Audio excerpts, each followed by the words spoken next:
So I'm here to preview your upcoming tour and the tour dates, including Canada and Chicago and all that. For someone who hasn't seen you live before, what should they be expecting? Nothing. Expect nothing. It makes my job way easier.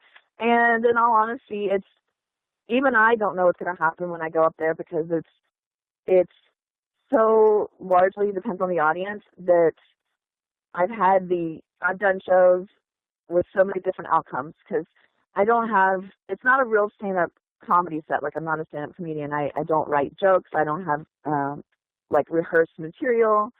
Um, I have a couple like key stories that I like to tell that I remember because they were edited out of my book. But I basically just get up and talk and feed off the audience. And the most interesting part of the show, and this is the part where it can go, sideways possibly or whatever, is the audience question. So when people come to the show, they're giving note cards when they walk in, and they can ask questions, and the questions are anonymous, so they can ask whatever they want. And the questions range, they just vary so much. Obviously, we know I get a ton about Trump's penis, which amazes me that so many people are interested in the size of someone's genitalia. At least, seriously, at least 10 to 20 of every show I've done, that's the number one consistent question. It's so bizarre to me. So yes, I get a lot of those questions, of course. I get a lot of questions about the adult industry. I get advice questions, like straight up sex advice. Sometimes they're so graphic that my only response could be, call your doctor now. You know what I mean? And then sometimes they're really funny questions, they want to elaborate on something that they did read in my book, or ask me what's the craziest thing a fan has ever given you, and those are kind of funny questions, obviously. And then other times I get these really not lighthearted questions. I was doing a show at the Rio Theater in Vancouver, and the questions were really upbeat and funny, and I felt at that up until that moment it was one of my funniest shows. Not to sound conceited, but I was just on fire that night. And the audience was great, and they were laughing, we were having a good time. And somebody sent up a question about childhood sexual abuse, and it was a really dark question, and I almost skipped it. As a matter of fact, I did skip it, and then I was immediately like, no, I can't skip it, because I can't remember the exact wording of the question, but it was obvious that if I skipped this person's question, it could be very detrimental to them, because they had finally found the courage to say something.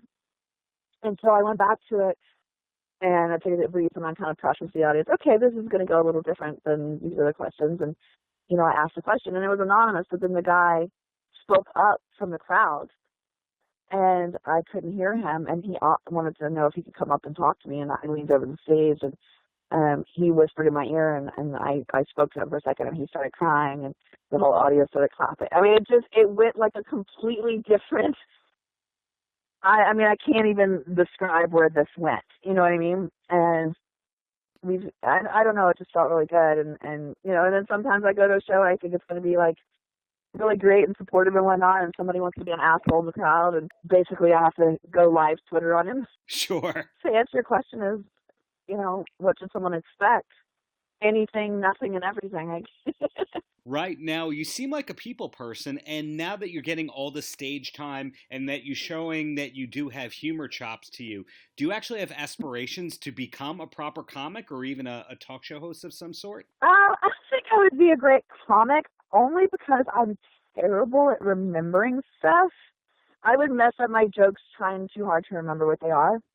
I'm better off just going up and talking and being funny. I've had so many crazy things happen to me that I have endless material. But if I was up there trying to do okay, what does this say? Oh, bam, doing a punchline, I would screw it up every time. I just happen to have some really crazy stories, and I deliver them. I have, good delivery and stuff like that. And I'm witty, so I'm quick. So when people ask fucked up questions, I don't really get stumped, if that makes sense. I think I would be better as a talk show host, maybe, than a stand-up comedian per se. And I do like entertaining. That's kind of what I've always done, except Now that gravity is taking effect, they don't expect me to take my clothes off as much. A touch post would be cool. That's kind of why I started my podcast, which we only have like 3 or 4 episodes in, and we're still working out the kinks and whatever. But yeah, I used to love doing radio shows when I would go to events, and all the radio DJs would be like, "Oh my God, you're really good on the air." But radio shows aren't really a thing anymore. Well, you are a podcaster. You're a touring spoken word performer, we can call it. You are a published author and all that. So is there anything yet you haven't done that you're still hoping to accomplish with your career? A job title you don't have that you'd like to have? Oh, that's a great question. You know what? I direct, and I've directed a lot of adult movies and stuff. I'd like to be if I could, it's very specific though. I want to be a horror movie director, and I have a great script that I wrote several years ago that, I'm still trying to get funded, and that would be a really cool thing to add to the resume, I think. Let's see, I want to take this, I just started a charity events company, so that's another thing. But I don't know, I do a lot of stuff. But there's no musical aspirations, I take it? Absolutely not. I have no musical talent whatsoever. But word is that you are a big Motley Crue fan. Is that true? Not anymore. I used to be, and then Nikki Sixx made my daughter cry, so they could suck my dick. Ah, sore subject. I do apologize for that. Any bands Okay. that you are passionate about, that you like out there, people to know that you are a fan of? As a matter of fact, I like a lot of bands. It'd be really hard to pick one, but in about 2 hours, I'm going to see Bring Me the Horizon. That is a heavy band right there. Yeah, they're some of my favorites, and I'll never get to see my favorite band again, but I love Pantera and Acrobat and Tool and Perfect Circle and Deftones.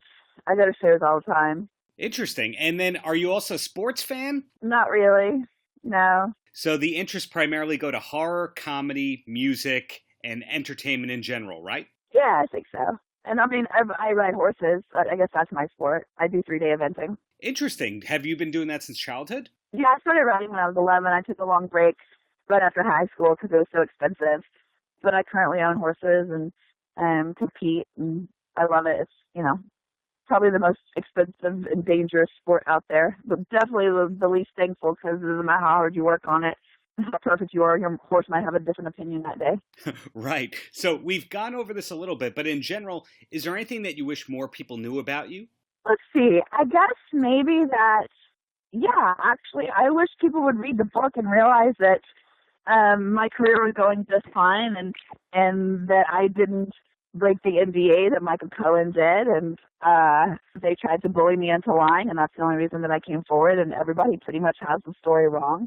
That's fair. And might there be a second book based on the fact that you've had this whole second wave of career? I love to write. I've written 150 scripts and directed 115 movies, and I certainly enjoy writing. But I realized that people don't read anymore, which is kind of why I started a podcast. So, I don't know if I would actually write another book or not. Okay, well, something to aspire to. So in closing, Stormy, any last words for the kids? Wash your hands. Use a condom. Thank you so much for your time, really. Thank you very much, and best of luck with everything. Thanks so much. Bye.